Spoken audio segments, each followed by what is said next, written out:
The galactic salvage station floated in the empty darkness of space like a metal island. Its dull gray walls were covered in dents and scratches from years of handling broken spaceships. Inside the main repair bay, alien workers moved around. With sad faces and drooping shoulders, Commander Veltar stood in front of what used to be a spaceship. His crystal body caught the light from the overhead lamps and threw rainbow patterns on the walls. He was tall, much taller than most beings, and his voice made a sound like wind chimes when he spoke. "This is hopeless," he said to his chief engineer. 3 weeks we have been looking at this mess. It's 3 weeks of our best people trying to make sense of it. The thing in front of them barely looked like a ship anymore. It was twisted into a shape that hurt to look at. Metal beams stuck out in wrong directions. Cables hung down like dead snakes. The hull had holes in it big enough to walk through. Black scorch marks covered everything. Some parts still glowed with a strange blue light that made everyone nervous. Chief Engineer Zoloth moved his tentacles in slow circles. This was how his people showed they were upset. Now his skin had turned a pale green color, which meant he was worried. "The quantum matrix is completely broken," Zoloth said. His voice bubbled like water going down a drain. The navigation system melted into the life support pipes. The engine core is cracked in 17 different places. Even the food storage units have been turned inside out. The ship had been a beautiful thing once. A Corvain exploration vessel built to travel between stars and discover new worlds. It cost more money than some planets made in a year. The Corvani were proud people who built things to last forever. Their ships could survive almost anything. Almost anything except what happened to this one.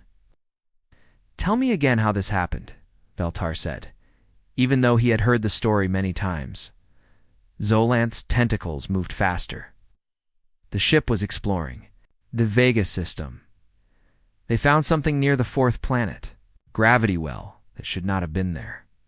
Before they could turn around, it pulled them in. Veltar nodded. He had seen the reports. The gravity well had been like a giant invisible hand that grabbed the ship and squeezed. It twisted space itself into knots.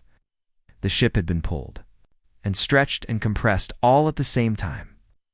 Most of the crew had been rescued, but the ship was lost. The insurance people called it a total loss, Zoloth continued. They paid the Corvani owners and told them to forget about it. "We're supposed to break it up for scrap metal." But Veltar was curious. We've been running salvage operations for 40 years. He had seen ships blown up by pirates, crashed into asteroids, and eaten by space monsters. This was different. This ship had been twisted by forces that most beings could not even understand. "The damage reports again," he said. Pulled up a holographic display. Red symbols filled the air around them. Each symbol meant something was broken beyond repair. There were so many red symbols that they looked like a red cloud. "Hull integrity is down to 12%, Zoloth. Read from the display. That means 88% of the ship's shell is broken or missing. The quantum drive that makes the ship go faster than light has been fused with the water recycling system. The computer brain has been scattered across 3 different rooms." Veltar walked around the wreck. His crystal feet made clicking sounds. On the metal floor, every step showed him something new that was wrong. Here was a wall that had been turned into a pretzel shape. There was a door that opened into empty space. A pipe that should have carried fuel now carried nothing but twisted metal. "What about the other salvage teams?" he asked. "Team 7 worked on it for 5 days, Zoloth said. "They gave up when they realized the ship's gravity was pointing in 4 different directions at once. Team 12 tried for a week. There. Leader said it would be easier to build a new ship from scratch." Other alien workers moved past them, carrying tools and looking defeated. A group of Antarian engineers had spent 2 days just trying to figure out which end of the ship used to be the front. They failed. The Corvani had sent their own people to look at it. These were the beings who built the ship in the first place. They knew every wire and every bolt. After 3 days, they sadly shook their heads and walked away. If the people who made it could not fix it, then nobody could. The quantum matrix alone would take 6 months to rebuild, Zoloth said. "That is, if we could find replacement parts. Most of these components do not exist anymore. We stopped making them 50 years ago." Veltar stopped walking. He was looking at a section where the ship's kitchen had somehow been mixed with the engine room. Food preparation unit was stuck inside what used to be a power coupling. It should have been impossible, but there it was. And the cost? He asked. Though he already knew the answer would be bad. More than buying 10 new ships, Zoloth said. Even if we could do it, which we cannot, it would cost more than this station makes in 5 years. A younger alien worker ran up to them. Species. Had purple skin and large eyes that never seemed to blink. She was excited about something. Commander, she said, breathing hard from running. There is a transport ship asking for docking permission. They say they are here about the salvage job. Veltar was confused. What salvage job? We have not posted. Any jobs? Everyone knows this wreck cannot be fixed. They say they are from Earth, the worker said. The pilot gave me this. She handed Veltar a small card. Veltar held the card up to the light. It was made of some kind of metal that felt warm to the touch. Words were printed on it in several languages. The main text said, Doyen's Deathworld Engineering. What? If it is broken, we will fix it. If it is not broken, we will make it better. If it is impossible, we will have it done by lunch. Earth Zoloth repeated the word slowly. That is the death world in the Sol system. Class 12, danger rating. Veltar knew about Earth. It was a planet that most intelligent beings could not visit without dying. The gravity was too strong. The atmosphere was poisonous to most species. The weather could kill you in dozens of different ways. Earthquakes shook the ground without warning. Storms with wind speeds that could tear apart buildings happened regularly. The oceans were filled with creatures that ate things bigger than themselves. Somehow, intelligent life had evolved there anyway. Not only had it evolved, but it had grown tough and clever and stubborn. Humans, they called themselves. They had recently joined the galactic community, and they had a reputation for doing things that other species considered impossible. Let them dock, Veltar said after thinking about it. I want to meet these death world beings, are you sure? Zoloth asked. Humans are known to be ... unpredictable. Veltar looked at the twisted wreck again. 3 weeks of the galaxy's best engineers had declared it hopeless. Insurance companies had written it off. The original builders had given up. What harm could it do to let some humans look at it? Send them to Bay 7, he said. And Zoloth, make sure the safety barriers are up. If they are from a Class 12 death world, they might consider our normal environment too safe. As the worker ran off to handle the docking, Veltar continued to stare at the impossible wreck. Something told him that this day was about to become very interesting. In the distance, he could hear the sound of a transport ship requesting permission to dock soon. He would meet the beings crazy enough to think they could fix the unfixable. He was not sure if he should be excited or terrified. The transport ship docked with a loud clang that made the entire station shake. Veltar had never heard a ship make so much noise when landing. Most vessels used quiet electromagnetic systems to connect gently with the station. This ship seemed to have just crashed into the docking bay on purpose. They are here, announced the purple-skinned worker, still breathing hard from running around the station. Veltar and Zoloth walked toward Bay 7. Other alien workers followed behind them, curious to see the beings from the famous death world. Word had spread quickly through the station. Everyone wanted to get a look at humans. The airlock door opened with a hiss. The first human to step out was not what Veltar had expected. He was shorter than most aliens on the station, with black hair and dark eyes that seemed to take in everything at once. He wore simple work clothes that looked like they had been repaired many times. Captain Lee Doyon, the human said, extending his hand toward Veltar. Thanks for letting us dock. Veltar was not sure what to do with the extended hand. His species did not have hands in the same way. After a moment of confusion, Doyon smiled and lowered his arm. No problem, Veltar said. I am Commander Veltar. This is my chief engineer, Zoloth. 3 more humans stepped out of the transport ship. The first was a woman with short black hair who carried a toolbox that looked heavier than she was. The second was a young man who immediately started looking around at the station's walls and ceiling, as if he was trying to figure out how everything worked. The third was older, with grease stains on his clothes, and a smile that made Veltar nervous. This is Kim Nari, our structural engineer, Do-yeon said, pointing to the woman with the heavy toolbox. Park Ji-hoon handles electronics and computer systems. And Choi Min-ho is our propulsion specialist. Zolanth moved his tentacles in a pattern that meant he was confused. Only 4 of you? So the last repair team had 23 members? Quality. Over quantity, Kim Nari said with a shrug. Besides, more people just means more arguments about how to do things. The group walked through the station corridors toward the main repair bay. Other aliens stopped their work to stare as the humans passed by. Some whispered to each other in languages that sounded worried. "So what exactly are we looking at?" asked Park Ji-hoon as they walked. His eyes never stopped moving, studying every pipe and wire they've passed.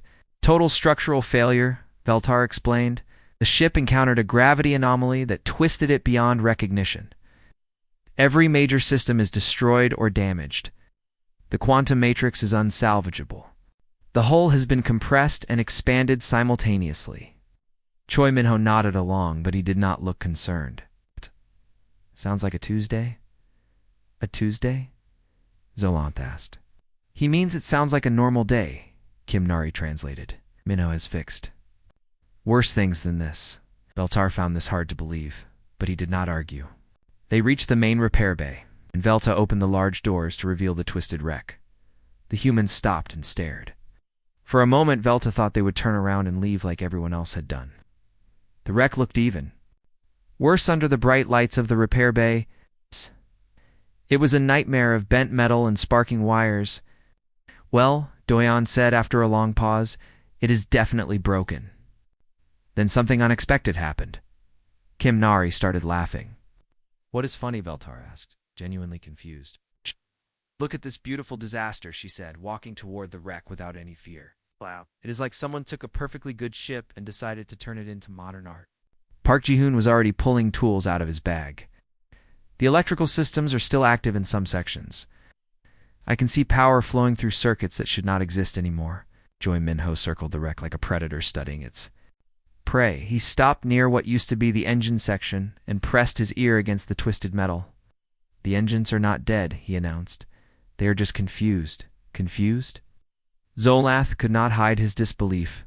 "The engine core has 17 major fractures. The fuel lines have been compressed into solid metal. The quantum stabilizers have been turned inside out." "But listen," Min-ho said, still holding his ear to the metal. "Do you hear that humming? That is the sound of a quantum drive that wants to work, but does not know how anymore. Like a song that forgot its own melody." The aliens looked at each other with growing alarm. Either these humans were completely insane, or they knew something that the rest of the galaxy did not. Kim Nari had crawled inside the wreck through one of the larger holes in the hull. Her voice echoed from inside the twisted metal. "The structural damage looks worse than it is. Most of these beams are bent, not broken. Metal remembers its original shape. We just need to remind it." "Remind it?" Veltar asked. "Metal has memory," she called back. "Heat it up the right way, apply pressure in the right places, and it will try to go back to how it used to be, like how people remember their childhood." Holmes Park Ji-hoon had found a way into the control section of the ship. Sparks flew around him as he touched exposed wires with his bare hands. The aliens watching from outside jumped back every time electricity arced through the air. "How are you not being electrocuted?" Zolanth shouted. "I am," Park replied. Cheerfully, but not very much. "These old Corvini systems run on pretty low voltage. Back home, our household appliances are more dangerous than this." "Household appliances. Our coffee makers use more power than this ship's main computer," he explained, while sticking his head into a panel that was still smoking. "No wonder the poor thing is having trouble. It is like trying to run a marathon while someone is only giving you tiny sips of water." Choi Min-ho had disappeared completely into the engine section. Occasionally, the aliens could hear him talking to something, though they could not tell what. "Is he talking to himself?" Veltar asked. "Probably talking to the engines," Do-yeon said. As if this was perfectly normal. "Min-ho has a way with machines. They seem to like him." "Machines do not have feelings," Zolanth protested. "Try telling that to Min-ho," Do-yeon replied with a smile. Kim Nari emerged from the wreck covered in dust and grime. She was still smiling. "The good news is that about 60% of the original structure is still intact. The bad news is that it has been folded into a space that should only hold about 30%. How is that good news? Veltar asked. It means we have more material to work with than we thought. It is just ... compressed. Like a really complicated puzzle where all the pieces are in the same box. But some of them are hiding under other pieces.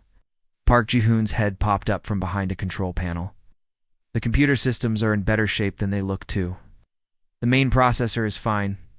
It is just that someone connected the navigation system to the kitchen computer. And now they are having an argument about whether they are supposed to plot courses through space or make breakfast.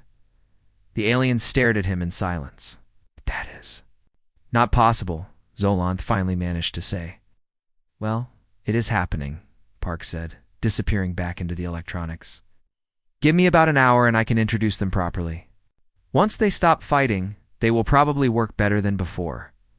Choi Minho crawled out of the engine compartment. His clothes were now covered in some kind of glowing fluid that made the alien step backward nervously. What is that substance? Veltar asked, trying to keep his voice calm. Quantum coolant, Minho replied, wiping his hands on a rag that immediately started glowing too. The engines have been crying it instead of using it properly. They are very sad about being broken. Engines. Do not cry, Zolanth insisted. These ones do, Minho said seriously. But do not worry. Once we fix them, they will be happy again. Happy engines work much better than sad ones. Doyan looked around at his team, all of whom were now covered in various substances that should have been dangerous to touch. They looked like they were having the time of their lives. So, he said to the stunned alien observers, "What is the deadline for this job?" Deadline, Veltar repeated weakly. Yeah, when do you need it finished? We were thinking maybe for hours, but if you were in a hurry, we could probably do it in 3. The aliens began to make sounds that their translators could not process. It might have been laughter or crying, or perhaps both at the same time. 4 hours, Zolanth whispered. Well, Doyan said with a grin, maybe 5, if we decide to add improvements. 1 hour had passed since the humans began working. Veltar stood at the observation deck above the repair bay, watching something that defied every law of engineering he had learned in his 40 years of salvage work. Kimnari was inside the twisted hole with what she called her problem solver. The aliens had expected some kind of advanced technological device. Instead, she had pulled out a hammer. Not just any hammer, but a massive metal tool that looked like it could break rocks. She was using it to hit the bent support beams of the ship.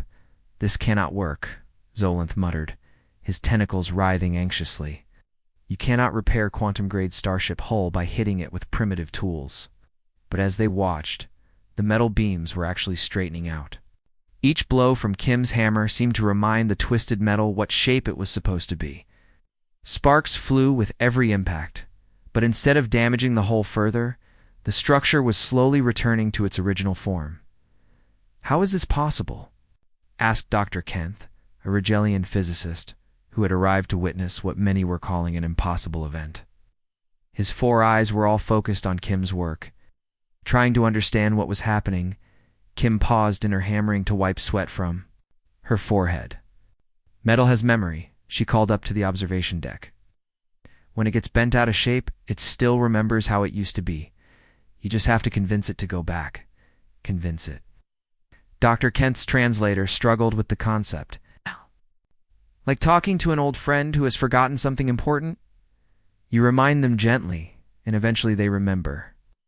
Kim went back to hammering, but now the aliens noticed she was not just hitting randomly. Each blow was carefully placed, following some pattern that only she could see. Meanwhile, Park Ji-hoon had set up what looked like a mobile electronics laboratory in the middle of the wreck. Cables and wires spread out from his work area like a spider web. He had somehow connected systems that should never have been able to communicate with each other. The navigation computer and the kitchen system have stopped fighting, he announced proudly. Turns out, they were both just lonely. Now, they work together like old friends. Systems do not get lonely, protested Chief Engineer Yorvel, a Centaurian, who had arrived with a team of graduate students to study the humans' methods. This one did, Park said, patting a control panel affectionately. It had been isolated from the rest of the ship's network for so long that it thought everyone had forgotten about it. Now that it can talk to the other systems again, it is much happier. As if to prove his point, the control panel began displaying information in neat, organized patterns. The navigation system was now sharing star charts with the life support sensors, while the kitchen computer was helping calculate the most efficient routes between planets based on crew dietary needs. "That is actually more efficient than the original design," whispered one of Urval's students. The integrated data sharing could improve navigation accuracy by at least 15%. But the most impressive work was happening in the engine compartment, where Choi Min-ho had been for the past hour. Strange sounds echoed from inside the twisted metal. Sometimes it sounded like machinery coming to life. Other times it sounded like singing. "What is he doing in there?" Velta asked Captain Doyen, who was calmly drinking something hot from a metal cup. "Probably explaining to the engines how they are supposed to work," Doyun replied. "Minho has a gift for making machines understand their purpose." "Machines do not need to understand purpose," Zolan said weakly. "They are programmed to follow instructions." "Maybe that is why so many of them work poorly," Doyan suggested. "If you understand why you are doing something, you do it better. Same principle works for machines." A low humming sound began to emerge from the engine compartment. It was not the chaotic noise they had heard before, but something musical and steady. The twisted metal around the engines was actually beginning to glow with a soft, warm light. "The quantum matrix is stabilizing," announced Dr. Kent, staring at his instruments in disbelief. "But that should be impossible without completely rebuilding it." Minho's voice echoed from deep inside the engine compartment. "I am not rebuilding it. I am teaching it how to rebuild itself. Quantum systems are smart enough to fix their own problems if you just explain what went wrong." "Explain to whom?" Dr. Kent called back. "To the quantum particles, of course. They just needed someone to tell them they were in the wrong configuration. Now they are moving back to where they belong." The gathering of alien observers had grown throughout the hour. Word had spread through the station and beyond. Scientists, engineers, and insurance investigators had all come to witness the impossible repair job. Some took notes frantically, trying to document every strange method the humans used. Others simply stared in shocked silence. Kim Nari emerged from the whole section, her clothes torn and her face covered in metal dust, but she was smiling broadly. "Structural integrity is back up to 80%, she announced. "Give me another hour, and I will have it better than it was when it was new." "Better than new?" Veltar asked. "The original designers were too worried about following regulations," she explained, hefting her hammer. "They used twice as much metal as they needed and put supports in places that just get in the way. I am fixing their mistakes while I fix the damage." Park Ji-hoon had moved on to the ship's communication system. He was holding two components that had been fused together in the gravity accident, trying to separate them gently. "How do you know which parts belong to which system?" asked one of the graduate students. "They tell me," Park replied, as if this was obvious. "Different systems have different electrical signatures, like voices. Once you learn to listen, you can hear them talking to you." He held up a small circuit board that had been completely black when he started working on it. Now it was glowing with tiny lights in complex patterns. "This little guy controls the backup power distribution." He was scared because he thought all his friends were dead. But look, now he can see that most of them are just sleeping. The circuit board's lights pulsed in what almost looked like a happy pattern in the engine compartment. Minho had apparently succeeded in whatever he was trying to do. The humming sound grew stronger and more musical. The glow from the quantum matrix was now bright enough to light up the entire repair bay. "Quantum coherence is at 95%, Dr. Kent reported, his voice barely above a whisper. "Yeah. My 40 years of studying quantum mechanics, I have never seen a matrix this stable. It is more coherent than most factory-fresh systems. That is because factory systems are built by machines that do not understand what they are building." Minho's voice called out. "When you build something with understanding and care, it works better." Captain Doyon finished his hot drink and walked over to the main control panel that Park had been working on. Lights flickered across its surface in patterns that seemed almost alive. "Status report," he said to the panel, a pleasant humming sound. came from the speakers, followed by a series of light patterns that somehow conveyed information directly to anyone watching. "The ship is asking how soon it can start flying again," Park translated. "It is excited about being functional." "Ships do not get excited," Zolanth protested, but his voice lacked conviction now. "This one does," Doyen said with a grin. "And if we keep working at this pace, it will get its wish very soon." Veltar looked at the chronometer on his wrist. 1 hour and 30 minutes had passed since the humans started working. In that time, they had accomplished what his teams had declared impossible after 3 weeks of effort. "How much longer do you need?"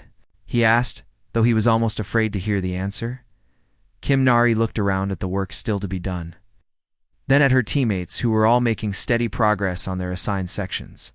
2 more hours should do it," she said casually. "Maybe less, if the ship keeps cooperating this well." The assembled crowd of alien observers made a collective sound that no translator in the galaxy could properly interpret.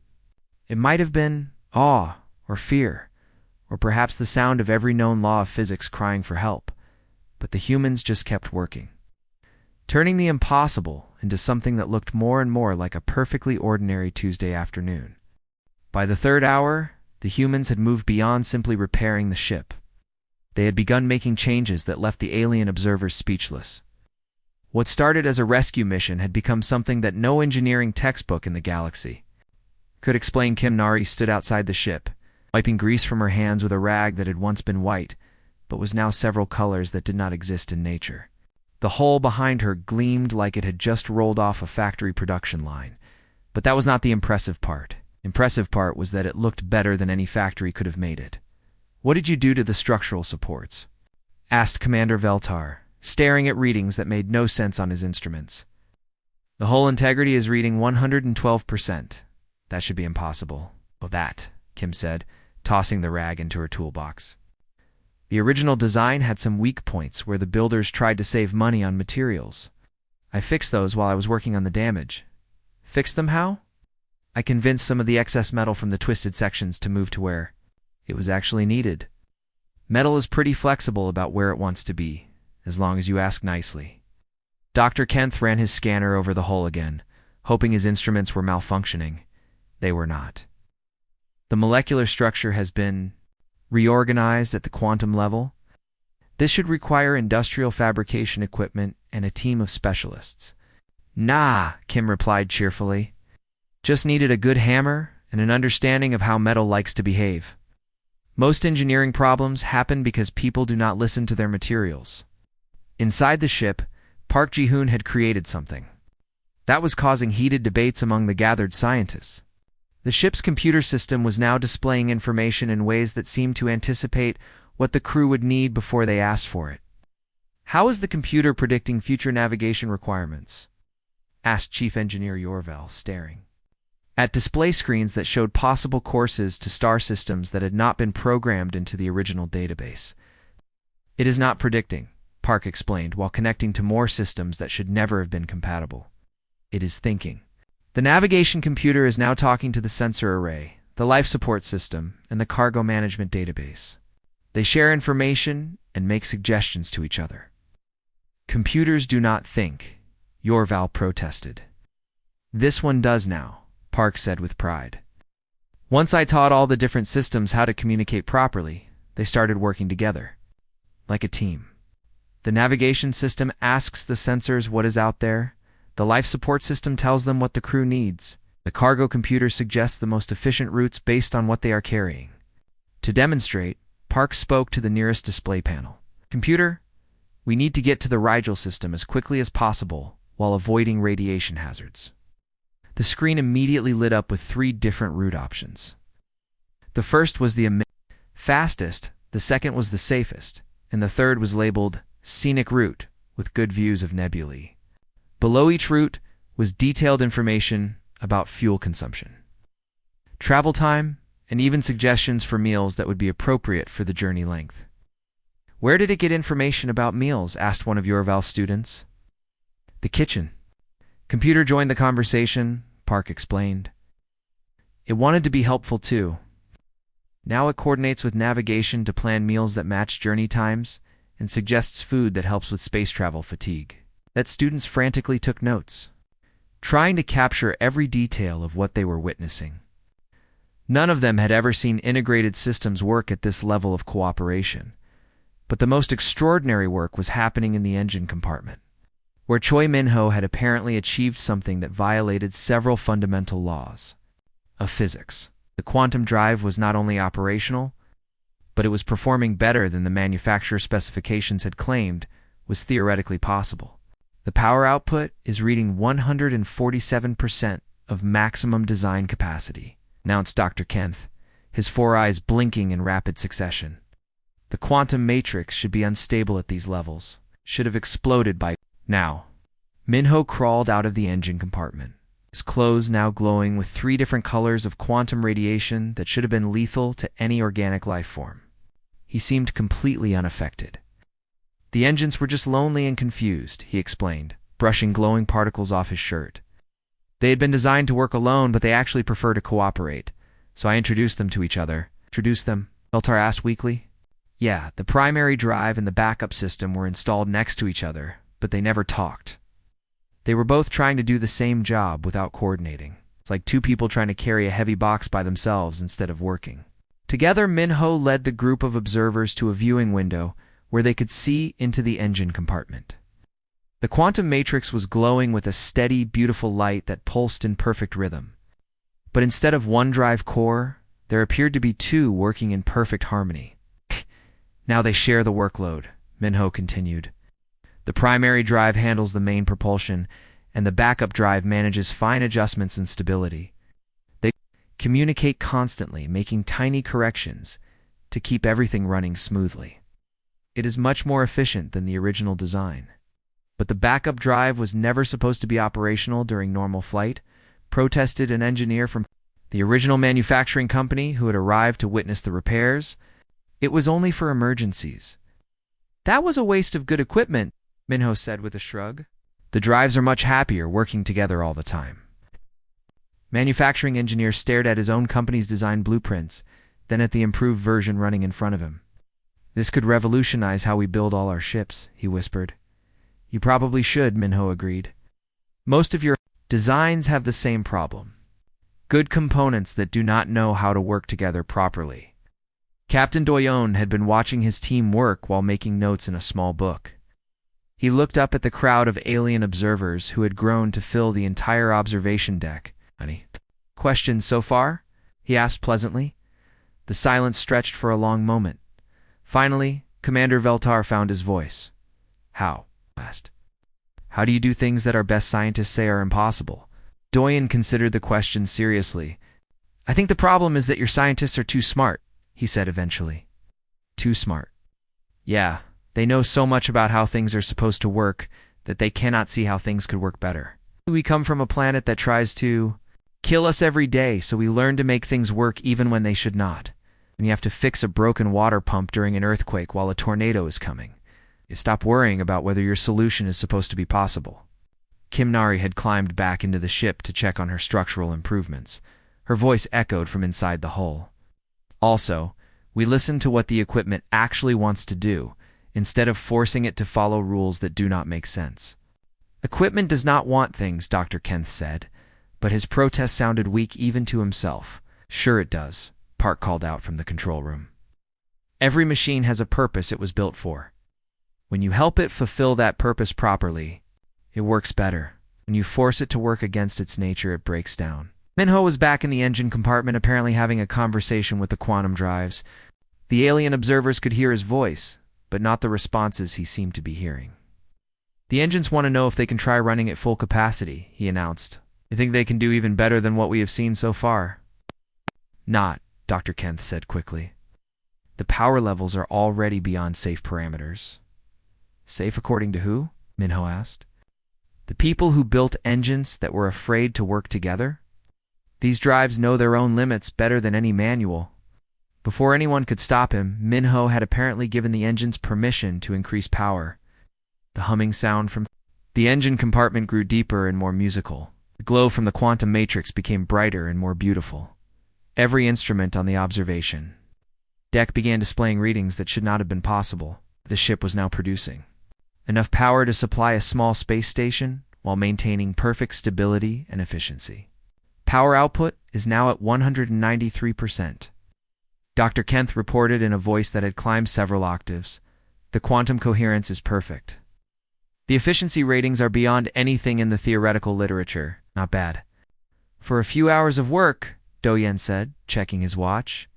We should have this wrapped up right on schedule. The alien observers had stopped trying to take notes. They simply stood and watched as 4 humans continued to casually perform miracles that would reshape their understanding of technology forever. And somehow, the humans made it all look as ordinary as fixing a broken bicycle on a quiet Sunday afternoon. The 4th hour began with what the alien observers would later describe as the moment they stopped believing in the laws of physics. The ship that had been declared completely destroyed was now humming with life and energy, but the humans were not finished yet. Kim Nari stood in front of what used to be the cargo bay, holding a device that looked like it had been built from spare parts and good intentions. The bay itself had been twisted into an impossible shape during the gravity accident, folded in on itself like a piece of paper that had been crumpled by a giant hand.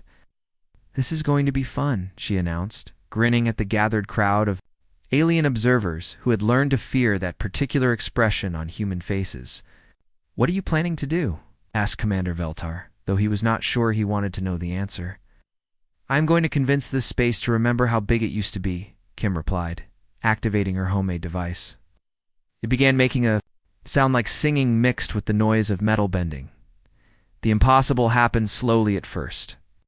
The walls of the cargo bay began to shift and stretch. Metal that had been compressed into a space half its original size started to expand back to its proper dimensions, but instead of the violent, destructive process that physics demanded, it happened gently, like a flower opening in the morning sun. "Spatial compression reversal without dimensional folding technology," whispered Dr. Kent, frantically scanning the process with every instrument he had. "This should require equipment the size of a building and enough power to light up a moon." "Ah!" Kim said, watching the walls gradually return to their correct positions. "Space is pretty flexible if you know how to ask it nicely. Most people try to force it to change, but space does not like being forced. It prefers gentle persuasion." The cargo bay continued to expand until it was not only back to its original size, but somehow seemed bigger than it had been when the ship was new. The walls were perfectly smooth, the floor was level, and the lighting was better than any factory specification. "How is the cargo bay larger than the ship's exterior dimensions allow?" asked Chief Engineer Yorval, comparing his measurements with the ship's original blueprints. "I may have borrowed a little space from some dimensions that were not using it," Kim admitted. "Do not worry, I asked permission first." In the control room, Park Ji-hoon was putting finishing touches on what he proudly called the ship's new personality. The computer system was now so integrated and responsive that it seemed more like a crew member than a machine. "Good morning, everyone," the ship's voice said cheerfully as a group of new observers entered the bay. "I am so happy to be alive again. Would anyone like to know the current weather conditions on any of the 17 inhabited planets within?" 50 light years. The ship is talking, stated Professor Ricks, a renowned expert in artificial intelligence who had traveled from 3-star systems away to witness the impossible repairs. "Of course it is talking," Park replied, making final adjustments to a panel that was displaying information in colors that did not exist in normal space. "It has things to say. Most ship computers are very lonely because nobody ever talks to them. Ship computers are not designed for conversation," Professor Ricks protested. "This one was not designed for it either," Park agreed.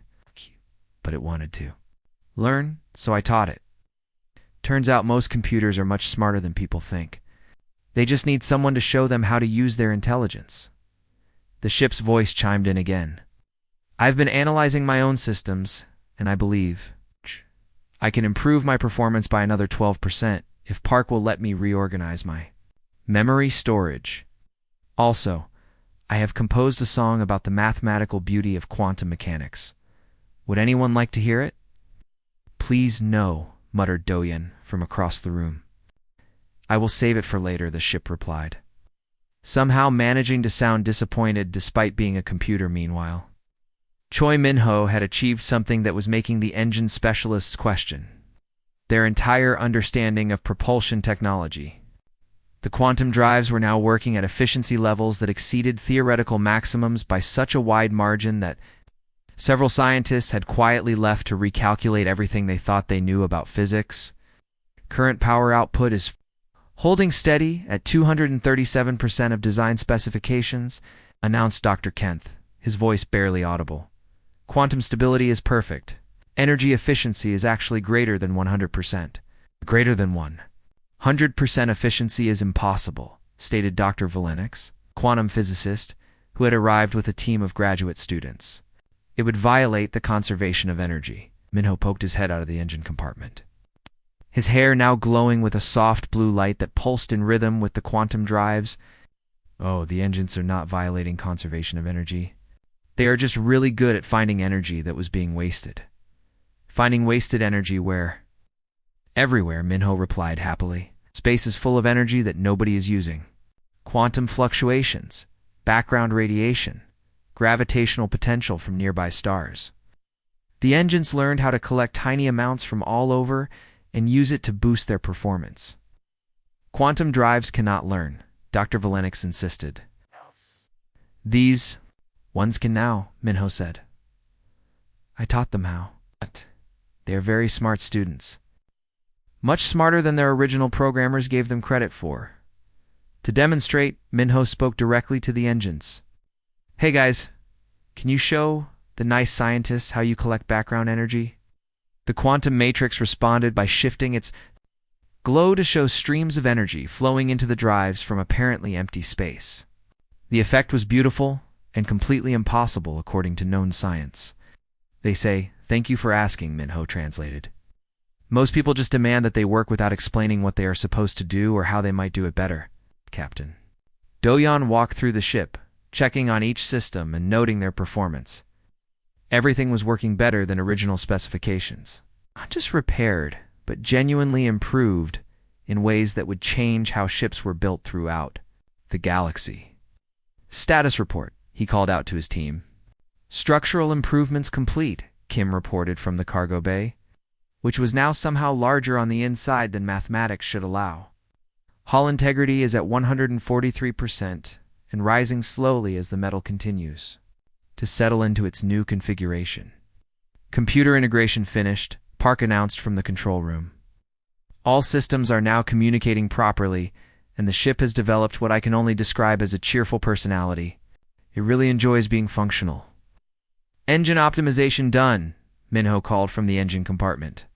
The drives are happy, efficient, and eager to start flying. They promise to be very gentle with space-time. Doyan checked his watch. 3 hours and 57 minutes had passed since they started working. Excellent. It gives us 3 minutes to spare. The assembled crowd of alien observers had grown to include representatives from dozens of species, insurance companies, engineering firms, and academic institutions. Word of the impossible repair job had spread through subspace communication. Networks faster than light could travel. This changes everything, whispered the representative from Corvany Shipbuilding. Staring at his company's design that had been improved beyond recognition, these techniques could be applied to new construction. The economic implications alone added an insurance adjuster who had been frantically recalculating the value of ships that could be repaired and improved instead of replaced. We need to document every procedure, insisted a professor from the Galactic Engineering Institute. This could revolutionize technology throughout the galaxy. But the humans were already packing their tools with the casual efficiency of workers finishing an ordinary job. They moved with the same relaxed confidence they had shown when they started, as if performing miracles was just another day at the office. One question, Commander Veltar called out as the humans prepared to leave. How do you know that all these improvements will continue to work? How do you know the ship will remain stable? Kim Nari paused in packing her hammer, which had somehow acquired a faint glow during the repair process. Because we asked the ship to take care of itself, and it promised it would. Ships cannot make promises, Veltar protested weakly. This one can?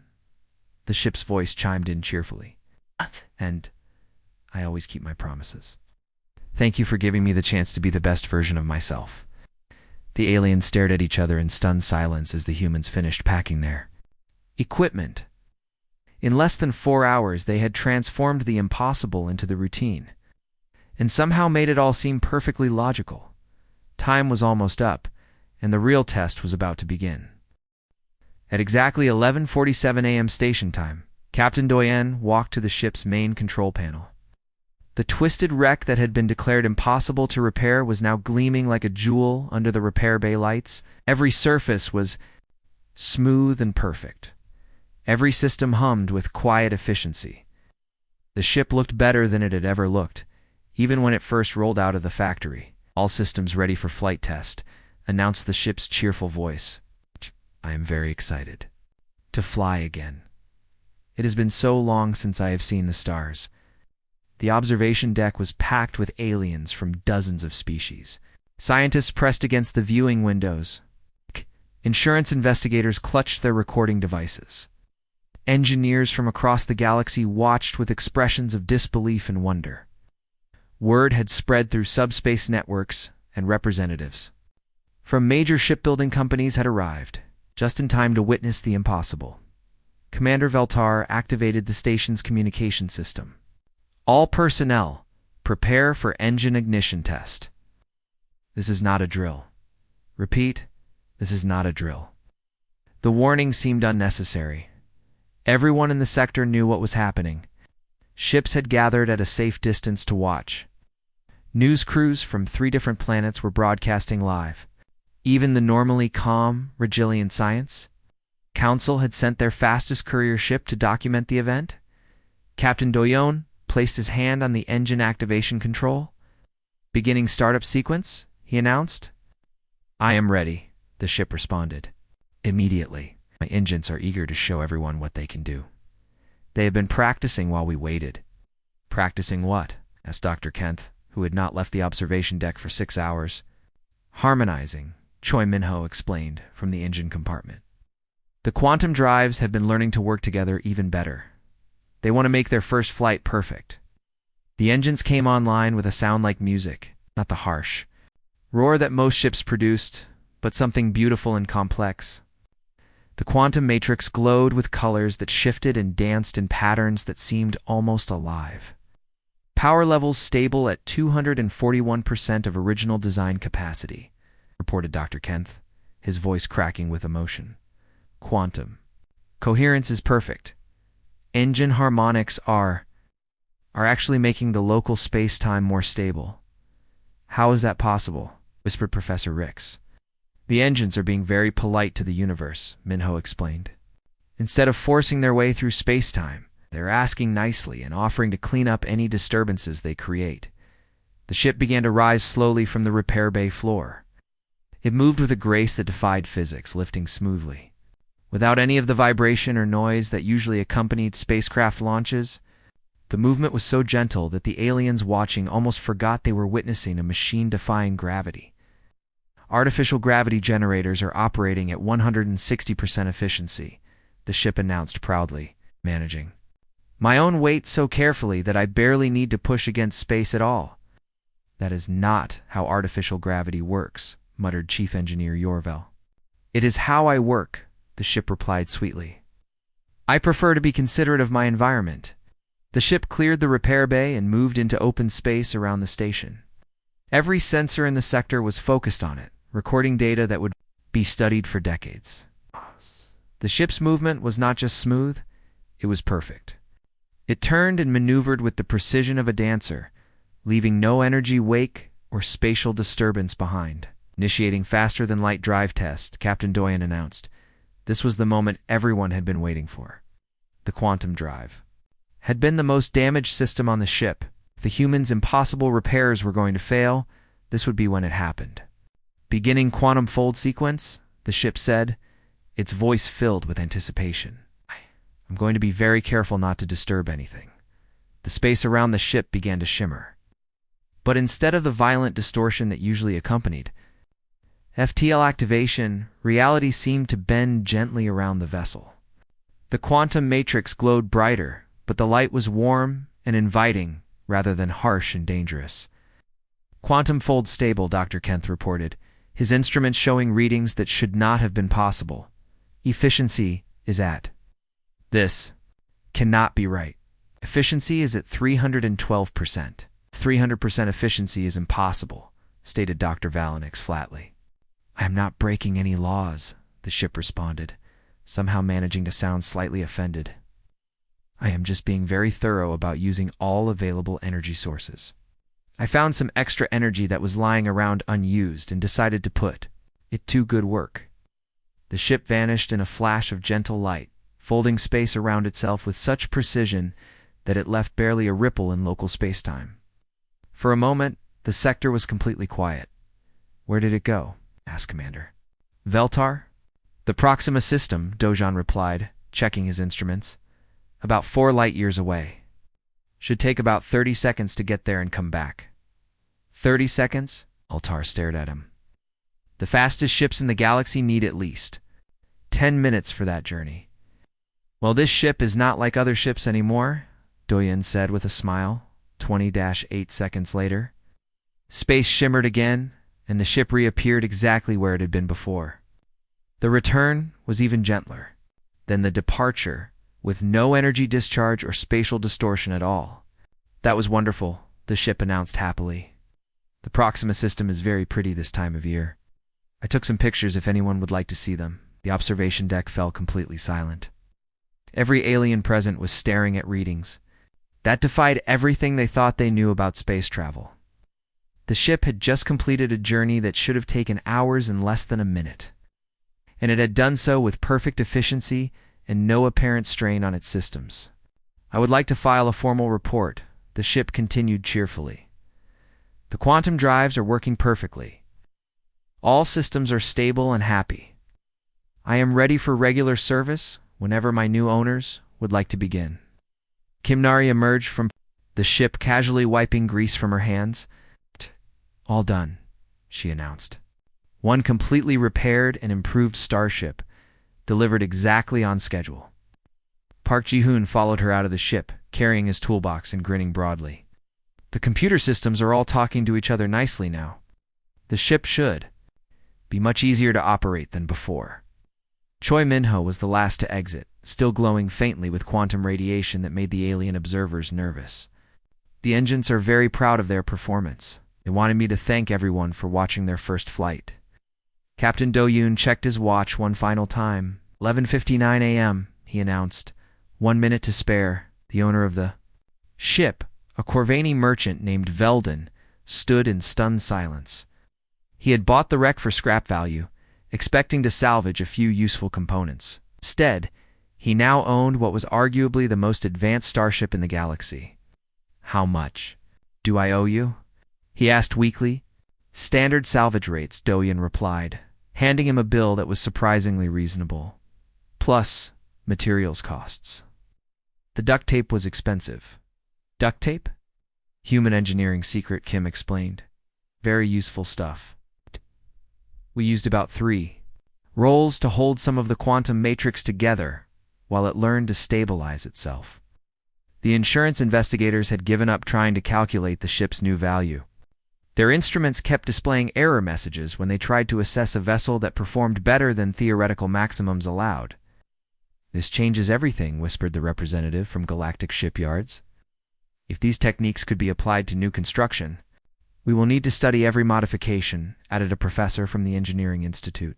This could revolutionize space travel throughout the galaxy.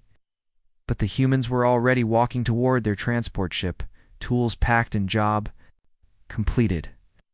They moved with the same casual confidence they had shown all day, as if rebuilding impossible technology was just another routine maintenance task. Wait, called Commander Veltar. How do we contact you for future jobs? Captain Do-yoon tossed him a business card. Like the first one, it was made of some kind of metal that felt warm to the touch. The words were simple. Do-yoon's Deathworld. Engineering? No job too big, too small, or too impossible. It's available for reasonable rates.